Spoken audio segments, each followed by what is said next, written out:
G'day punters, welcome to a ripping edition of All In Week 6. I can't believe it lasts this long, but we are getting bigger and better. Today we are joined by none other than Dean Watling from the Barrier Tendon, and we have a huge guest in Mick Wallace from Sky Racing and also Lewis Willoughby to bring us home. Gents, how are we? Dino, firstly, how are you, mate? Yeah, big welcome to Mick jumping on. Adds a bit of credibility to us dribblers out here, but great to have him on the pod. So now travelling well, Gannon. It was a good weekend's racing. Didn't come out on top, but we go again this week, mate. So going well. Outstanding, and good work on the punters panel the other day with DS. That was outstanding. What do you got yourself there? Is it a cup of tea or is that a margarita? It's a nice coffee. I wish it was a margarita. Outstanding. And Mick Wallace, mate, the King of the West. Thanks so much for jumping on, mate. Yeah, no, it's good to be here. Thanks for inviting me. It's nice to have a change up from the dust and the flies out in West is Best. And you had a good look at the Sydney racing over the weekend. Actually, I packed plenty of racing in over the Saturday and the Sunday. Went out to the Bajarabong picnic races on the Saturday and then backed up to do the Dubbo meeting on Sunday. So now we put plenty of work in, and hopefully we can find some winners. Outstanding, mate. Thank you very much. And Lewis Willoughby, mate, just quick explanation for punters. We usually release a show on Monday night. Young Casanova, young Lewis Willoughby had to suggest he had a Valentine's Day. I don't know. Does that even exist anymore? Louis, talk me through it. Stage. Apparently in my world it does, mate. We're going on a year and a half now. I just got my dates mixed up, got my times mixed up. Yeah, the whip was out. But I figured that seeing that Super Bowl started at 9:30 a.m. and the dinner booking wasn't until 6, I may have been in big trouble to record this podcast by the time 8:30 rolled around. I know I was for a fact, not in a state to record the podcast. So, no, we've had to put it back in. I do apologise, everyone, but good to be here nonetheless. Outstanding, Louis. Let's rip into that weekend review, mate. Yeah, best ride. Excuse me, I'm keeping a tally on them now. So, Hugh Bowman features for the second time. He was our inaugural best ride, and he's back on here, Fangirl, in the Group 2 Light Fingers. I thought it was a really good ride. Missed the kick, settled in a really awkward spot. It was 4 pairs back on the fence. He managed to get it one off before the turn, and then by the time they straightened, he was around heels and almost into the clear. He still had to punch through a gap at the end, and to lift that horse to beat Espiona, who, as we know, is very smart. It was definitely the ride of the day from Sydney on Saturday, I thought. So Huey Bowman gets the nod on top for me. Dino, horse to follow? Yeah, I got 2. Louis, 1, Delexio come through the midway, 1,000 metres, no luck on the rails, got out late. Huge horse, trialled up well. I think it's come back better. And then 1 out of the Polo, Colette. They didn't make too much ground there. The leaders sort of ran them off their feet, but I thought Colette was huge. Still line, she gapped 3rd, so I think she's in for a ripping prep. There's 2 for me. Mick, you're going to chime in with a couple to follow for yourself? Yeah, look, I had Deletto marked down as well. I was very unlucky. Sat behind the speed there. For a big horse, I think he needed a little bit of room. The gap didn't come at the right time. It was a good effort. I think can go pretty close second up, one would imagine. I want to stick with Overpass. I thought the run in the Southern Cross was tremendous. I suppose he's been a little bit underrated there for a while, but he's a real deal. I think he won his first race at Orange. # West is Best. We've got Superium coming out that same race too. Won the Wellington Boot. That was some time back, but I think 3rd run back might be ready to fire as well. And one a bit left field, Peace Officer, didn't mind its run. Went around the Piero Plate race number 1. Looked quite unlucky when finishing 5th there behind Mumbai Jewel. I don't think they were the A graders, but I think it might be a horse following going forward. The Golden Slipper might come up a bit too soon, but maybe a race like the Sires down the track if it stays in weight. Outstanding. And boys, my slaughter, it was a tough choice between I Am Superman and Delexo, but my phone was running red hot. Couple of punters, couple of people, maybe one particularly on the bottom right of your screen there, old Dean Watling, blowing up deluxe about J-Mac. So well done, J-Mac. You're a superstar. You're a gun, but you got that one wrong. He's on for slaughter of the week. He still hasn't made my best ride, by the way, which is interesting. We're only 4 or 5 weeks in, but he'll get there, I assume. He'll get there eventually. Now, Rap or Slap, Moods, ever the controversial opinionator, has come out and just blasted the Caulfield track on Saturday after Oxley Road got rolled from memory. That's why he came out. He was expecting, as I think a few were, for it to be really hot on the fence with the good 4, but they ended up finding the best lanes, 4 or 5 wide. And it got done, and he was very, very unhappy about it. He voiced that opinion on Twitter. Are we with him? Mick Wallace, I'll go to you first. Rap or slap, yes or no on his comments?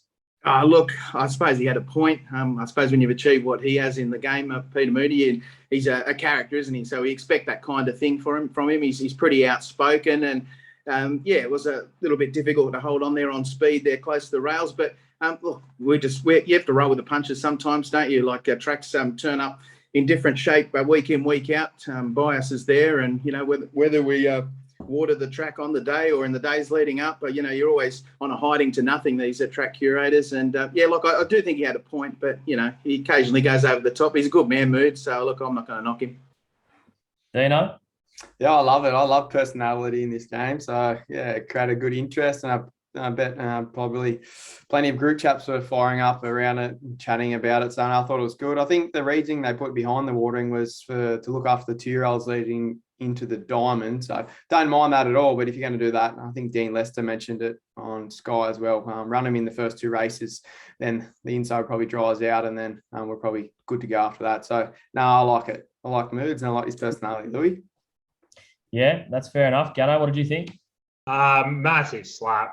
Look, it happens all the time. It's just lift, mate. Your horse wasn't good enough. It didn't win. There's a couple of horses there during the day that did win. Name doesn't come quick enough. Was it Tofane? And then he's blowing up, giving it the oh no, look at this, mate. It was 1 length off the rail. Come on, mate. Give it a rest. But what I will say is that track, they moved the rail back there. They were protecting the rail. That hasn't had horses. If you put a 500-kilo roller over that 45 times, over and over and over as the lanes go, they're going to be harder. They're going to be more. They're all going to be firmer, and that patch hasn't been used. So if we reverse engineer why it's occurred, it makes perfect sense. Anyway, we move on. I digress. It's interesting. I do agree with you, Dino. I love someone coming out and giving a spray. Whether you're right or wrong, it's always creating good interest on the day. So we've got 3 wraps and 1 slap there for Mood. So he gets the tick of approval from us, just. We're going to move on. Saturday's early play. So we had the first Group 1 of the Autumn Racing Carnival last week with the CF4. We push on again this week. It's really starting to heat up. We've got the Group 1 Lightning coming from Flemington, 2 Group 2s from Rose Hill, and Group 3 CS Hayes also back in Melbourne. Now, before we look at the Rose Hill card, starting with the Group 2 Hobartville Stakes, we know that the rail's going to be in the true and the weather's fine all week, so it's going to be quite firm. In one sentence, boys, is there anything punters should be looking for at this setup, Dino? Yeah, I think 1,100-metre shoot race. It's going to be rail true on pace, even more exaggerated on those shoot races. So look out for that in the sprinting races, Louis. Mick? Yeah, look, I tend to agree. Similar story there. I'd take no issue with those comments. And Gano? Absolutely spot on. Rose Hill, good track. There's 2 places to be, in the lead or leaders back. All right, well, there you go. Knowing that knowledge now, we turn to the market for the Hobartville. Thanks to Tab. Anamo's the $1.90 favourite. Converge, Paul Laley and Ranch Hand at 6s. $11 for Halal, and then $15 Captivant and Silent Impact head the rest of the market. Are you with the $1.90 favourite Animo, Dino? I'm still in the horrors after Spain last week. So I'm going to go with, I'm going to sit on the fence here. I'm going to have a couple of splinters. I'm going to wait till Saturday. This market has complexed me. I'm looking for something up on pace. There's nothing there. Do they roll it forward on Animo or Converge or something? So skip me, Louis. I've got no opinion thus far. Mick? Yeah, it's a bit of a tricky one, isn't it? Animo, obviously, I thought was pretty good in defeat there. Went third to overpass over the 1,200 metres first up. Was always going to be hard to win the way the track was playing that day. $1.90, I couldn't step into that, particularly not this stage in the week. I was sort of trying to find something at a bit of a price. I'm a bit of a rat for Halal, but just the way that I'm expecting the track will play, that's probably not ideal. But look, no slouch, Halal. It's won over $1 million in prize money, and 5th first up in the Eskimo Prince. Really attacked the line. Perhaps better suited at Randwick, but has been placed 2 of 2 second up. I think maybe just a touch under the odds, probably want around about $14, $15 to consider it. And Subterranean's a horse at a very big price. I don't know where it's going to line up on the weekend, but just like the way it got mobile very late in the piece last, I know it was finished 10th behind Paul Laley, but it was only beaten 5.5 lengths. I think going up in trip, I can set a little bit closer to the speed, so I might be able to have something each way on it at a very big price. Yeah, it's about $51 there. There we go. Love that. Gents, Animo, probably just wait and see here. Draws 1, 2, 3, 4, or 5, and you becomes a bet. I think you'll get more than $2 anyway. So just keep your powder dry there. Could even get more than that. 1400, ideal, very good. Best horse in the race, clearly. Another one I'm really interested in. I tipped it up at it's bloody around 4th, but won me a case of beer. Maurice is my dad. If we get a big price about that another one again, they'll put up big price. You might get $8, $9 a place there. But the horse I really wanted to back over the weekend was Ranch Hand. And I know Louis and I exchanged some text messages earlier. He's very keen on it as well, but I'm not sure where it's going. And I think Waller booked Giannis, Chad Schofield for Giannis. Obviously, Bowman's on Animo.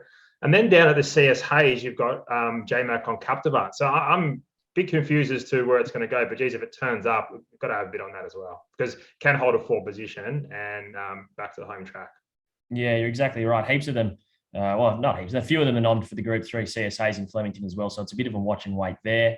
Also interesting to note that Hobartville is a classic lead up to the Randwick Guinea. So if you are looking to book back one in the futures that you like on Saturday, maybe outside of Animo, you're probably going to get a good price for it in the Randwick Guineas now. And if it runs well, then you've shortened up your quote and you're in good stead there. Moving on to the Silver Slipper, Group 2 Silver Slipper. 3 of the last 6 Golden Slipper winners have come through this race. No surprise there. And the favourite is Queen of the Ball, $3.50, really open. Charlatan at $4.50. Best of Bordeaux, $6. Cythera at $8.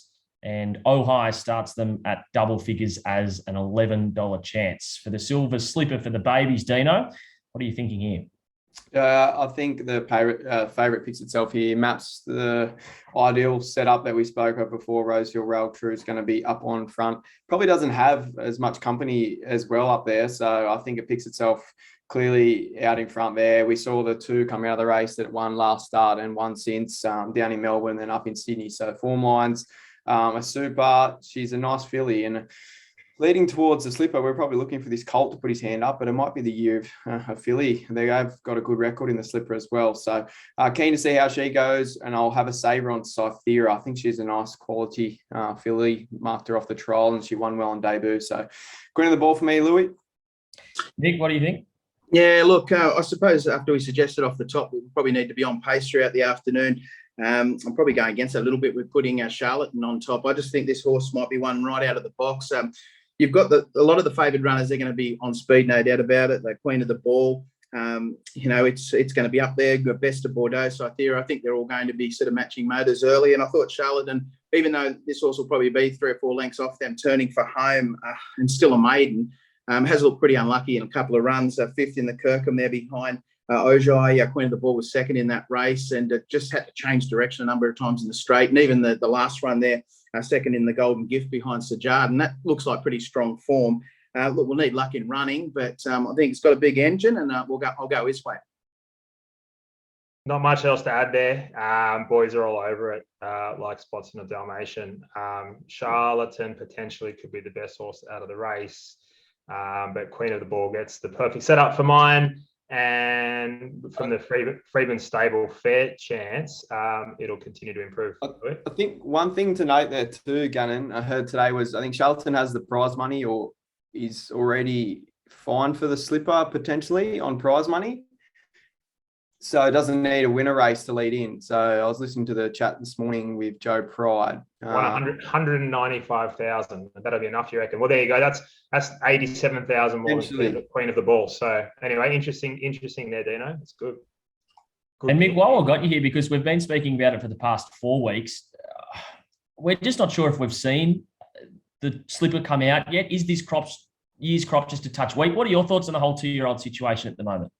Yeah, look, nothing's really jumped out of the box. I suppose everyone keeps talking about Cool and Gatter, who's getting the job done. But beyond that, it looks pretty even, doesn't it? Of what we've seen so far, there hasn't been too many flashing lights. There hasn't been too many horses that I've wanted to really commit to a long way out. And I've sort of been waiting for something to emerge late in the piece. So, I don't think it's the strongest year as far as 2-year-olds go. But who knows? We'll find out over the next few weeks. Exactly right. So there's the boys' thoughts on the 2 Group 2s from Rose Hill. We turn to Flemington for the second Group 1 of the Autumn Carnival. It's the Lightning Stakes, and Nature Strip's looking for back-to-back victories after taking it last year. The last 6 winners of this race have all been first up. Home Affairs, we've spoken about. J-Mac's chosen it over Nature Strip. That's a whole other conversation in itself. And I saw that Mick Price said it was more or less D-Day for Profiteer. So it's an interesting watch and see with what happens there. In terms of the market for Tab, Nature Strip, $2.30. Eduardo, $4 with Home Affairs. Masked Crusader is at $11. 1,000 metres may be too short. Profiteer, $13. And then Geitra, $17 heads the rest of the betting. I've got to say, I've never been a massive Nature Strip fan, not for any other reason than I just always kind of look to take it on. I mean, it obviously won the Everest. It's our best sprinter without a doubt. 230, if you like it, in this field against really only two main competitors in Eduardo and Home Affairs. It's probably not a bad price, 230 at the moment. Can Eduardo turn the tables? Does Home Affairs, who's got, one start at Flemington for one win, and that was in a Group 1 Coolmore. So it's obviously a talented horse, and obviously you've got then that J-Mac factor as well. So I think it's a race that I'm not really that keen to have a bet on early doors, or maybe if at all, without pricing it up yet. So I'm just happy to watch them do battle down the 1,000 metres. It should be an absolutely cracking race. Has anyone else got thoughts on the Lightning? Yeah, I'll chime in. I think Eduardo goes under the radar again. I've let him slip on me the last 2 preps, but not going to let him slip this time in. I think he's suited better to these shorter trips anyway. This is where he does knock off Nature Strip. I think that should be probably close. He did knock off Nature Strip in the spring. So for mine, a perfect setup. Nash is in ripping form, flies down there. We know the Pride stable get their horses firing first up, and he's got that dynamic record. So for mine, I lent the way at the odds there. I think him and Nature should be a lot closer. Fellas, anything else? Yeah, probably not a race I'm keen to have a bet in just yet.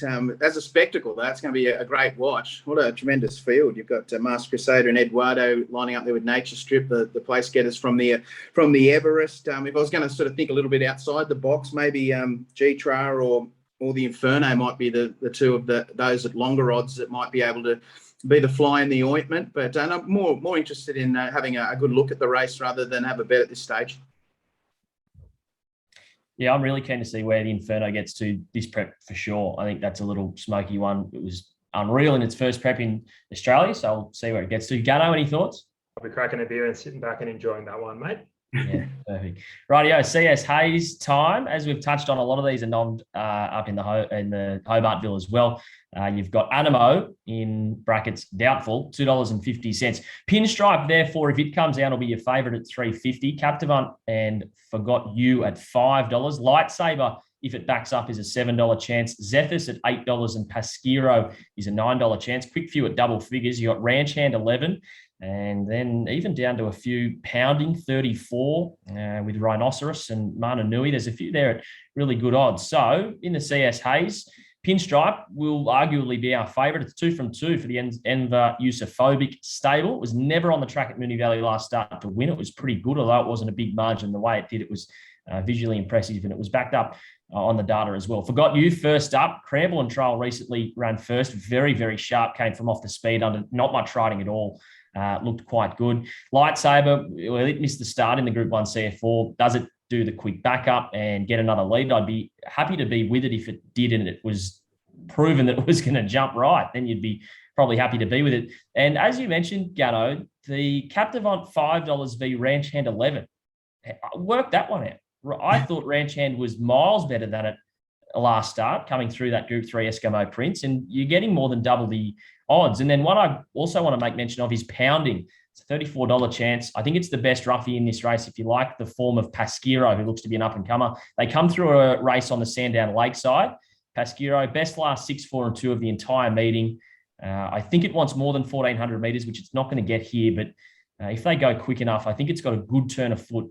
And coming from back, it'll be really storming home. So $34, I'll make it my long shot in this race if you want to just have a few peanuts on that. Dino, what have you thought about the CSAs? Yeah, I'll leave the expertise to you, but quick little mention, Kate Brenton, comeback super. Geld this prep is nom for Wednesday at Kensington, but I think if it goes to Melbourne, a chance. And I really like Ranch Hand. It's one down the straight at Flemington off memory before. So if it goes that way and we get J-Mac aboard, I'll be launching into the 11s. But Gannon, Mick, anything? I think Ranch Hand looks the value at this stage, but there's just too many unknowns. I'd like to see the makeup of the field before I'd be committing to anything. Everyone loves a horse that's unbeaten. I'm excited to see Pinstriped again.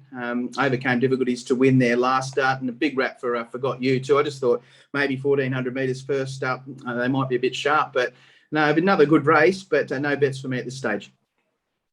Yeah, I made Captivant the best all-in play.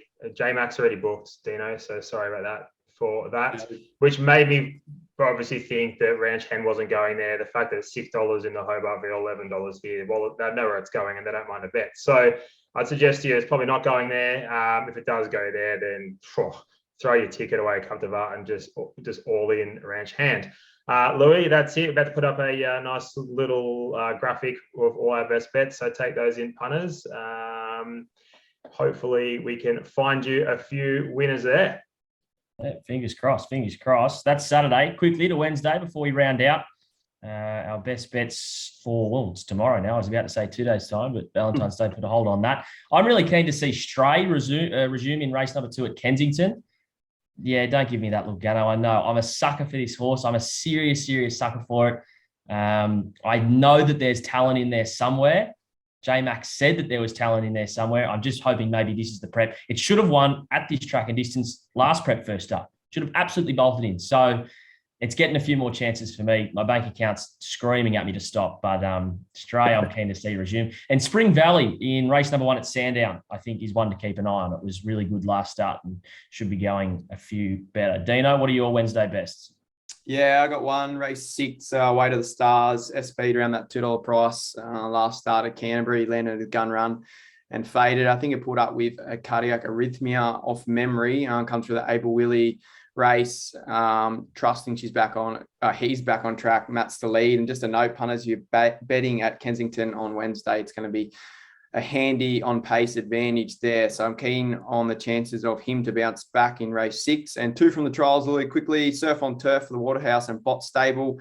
Very nice young start. And 1 from the Ryan Alexio stable, Bronson, a nice 2-year-old. He could be one that jumps out of the ground. So there's 2 for me. And a Wednesday best bet, Louis. Mick, any for us? Yeah, look, I'm going up against Dean. I'm looking forward to seeing Laureline get back to the track tomorrow. He had the 1 run last preparation, easily accounting for arrivals, beating Ringer Rosa. There was a big gap back to 3rd. I thought the trial win on the 24th of January was very soft. Gate 1 shouldn't be too far away. I think it'll be pretty hard to beat. Way to the Stars always had a big rap on it. And, I thought a little bit disappointing there last start. But the cardiac arrhythmia, we love the bounce back from it. 1 in race 5, I thought might run a cheeky race at a bit of a price. Horse 7, Loving Silla. Was crying out for a trip, got that last start there at Wagga over the 2,000 metres and was dominant, winning a 74 down there. 2,000 back to 800, slight query, but I think this horse is progressive enough to run well at a good each way price. Yeah, wouldn't believe it. Best bet, Stray. Unbelievable. That's why I was rolling my eyes, Louis. You've stolen your best bet. So it's now dead set moral. I've got more than that for you, though, guys. I'm down here, Cobra, Baruga, staying in obviously one of the more fancy hotels down here. Outstanding. And there's a golf tournament on, and there is a bet to be had. Hannah Green, US Tour player, major winner. She's $9 at some places, $7 with tab. Get on the tab, have a bet. TPS, Murray River, Hannah Green will be my best bet of the year. I've heard of some stupid ways to do my dough before. And while we got you, Well in Sight goes to the Valley on Friday. So just we all get on and then chime in after that. Very good. Very good. Outstanding, lads. Thank you so much for your time. It's been a ripping show. Hope we can do it again. Dino, Mick, Louis, thank you very much.